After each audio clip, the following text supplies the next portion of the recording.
My name is Alexis Eykel. I'm the Landlord Engagement Specialist here at Tacoma Housing Authority. And if you're here to learn about the City of Tacoma Rental Housing Code updates regarding the rental agreement regulations, you're in the right place. And today we are joined by our friends at City of Tacoma, Chiquata Elder and Lori Davenport with Housing Justice Project. And then Jim Henderson with Landlord Solutions will be, here he is, Jim's here. And so we're gonna go ahead and get started. Okay.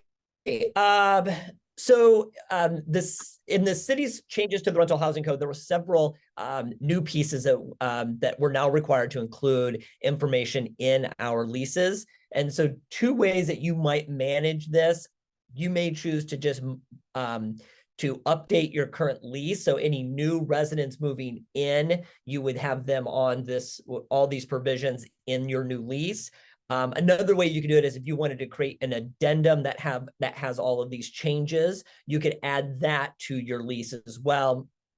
I would say that even if it's not a new tenancy, but if you're renewing the tenancy, you should include the addendum on those renewals so that the residents are getting this new information after the effective date, which was July 24th of this year.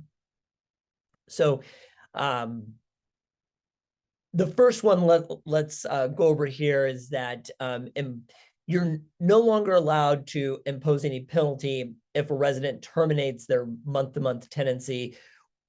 What this means is that if you cannot have a provision in your lease that says that if your resident doesn't stay a certain number of months, that you can charge them a fee for leaving early. So it's been done in the past where you'll sign a month-to-month tenancy and it'll say, hey, if you don't stay 9 months, then you forfeit maybe your security deposit or you would owe some fee. Again, I want to be specific. This is to a month-to-month tenancy. It started as a month-to-month tenancy. I am not referring to lease breaks or anything that has to do with, a lease tenancy and the person moves out. It's strictly a month-to-month tenancy. So if your resident gives you proper notice, then of course, then they've done the right thing. If they don't give you proper notice, and you just handle that under the circumstances in which their notice maybe wasn't proper. But I don't see this as a very common practice, but do know that, it has been a practice in the past. All right, next one is, again, just a reminder that we can't require our tenants to pay rent in only one way. State law a couple of years ago changed that we are required to allow our tenants to pay rent in a paper form. We do have to provide them with a mailing address or an office location in which to pay rent if they choose not to want to pay electronically. Of course, if they do choose to pay electronically, we can't charge them a fee for paying electronically. Now, that is different from if your payment processor, for example, charges a fee because the resident's using a credit card. Those credit card fees are almost always passed on to the resident because they're choosing to pay with a form of payment that's going to cost additional funds. So note that that's not what this is referring to. This is simply saying that you can't charge your resident to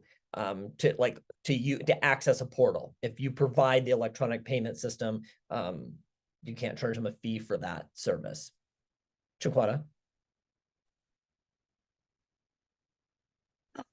Thank you. And also just on this one, because we had this question come up here lately, where a landlord wanted a tenant to use the electronic form, and the tenant was older and she just didn't have that means to that, but she always got a certified check.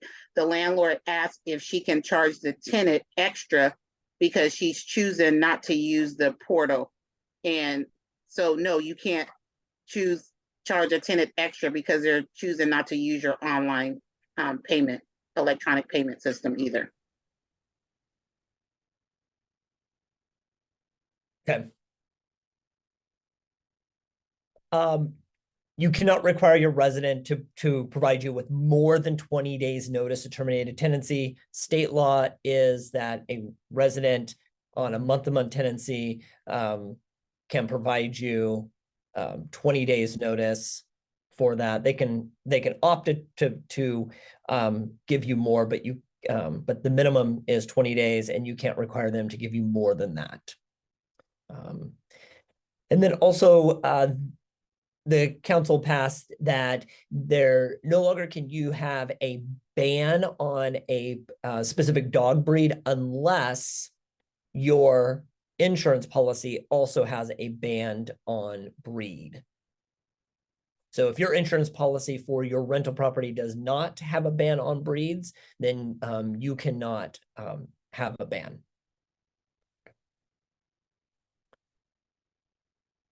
Okay. So this one gets a little confusing, but this is another new addition to the lease agreement where you are required to describe the number of occupants that can occupy the unit.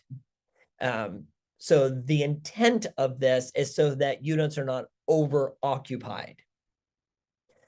So the rule of the occupancy standard in the city of Tacoma is, and it's based on the square footage of each living area.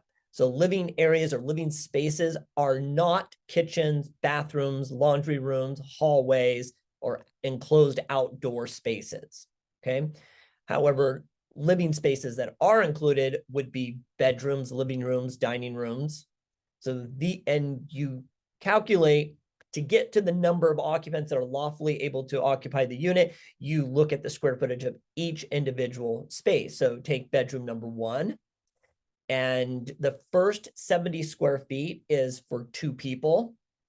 And then for each additional 50 additional square feet, you can add 1 more person to that same room. So if the room was 100 square feet, it could occupy 2 people, would be the occupancy limit of that room, would be 2 people. Not of the entire unit that you rent, but just going room by room. But if the room was 120 square feet, then the occupancy limit would be 3.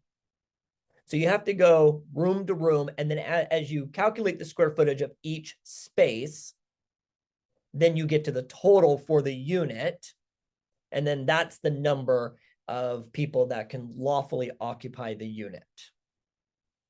I know we're going to have lots of questions about that, but that's how you calculate the occupancy standards in the city of Tacoma. The second or the next thing that you have to describe in your lease is any uninhabitable spaces, any spaces that are not intended for residents or they're not permitted for occupancy. So those commonly can be attics, basements, garages. And these need to be described in your lease as spaces that are not intended for a resident to habitate. You all must also include the landlord's name and an address in addition to any other information about how the resident can log on to pay rent or make a request for repairs and or file complaints. So again, broadly, landlord is a broad term. So it doesn't, it could be the management company. So if you're the management company for the owner, it would be the management company's name and address.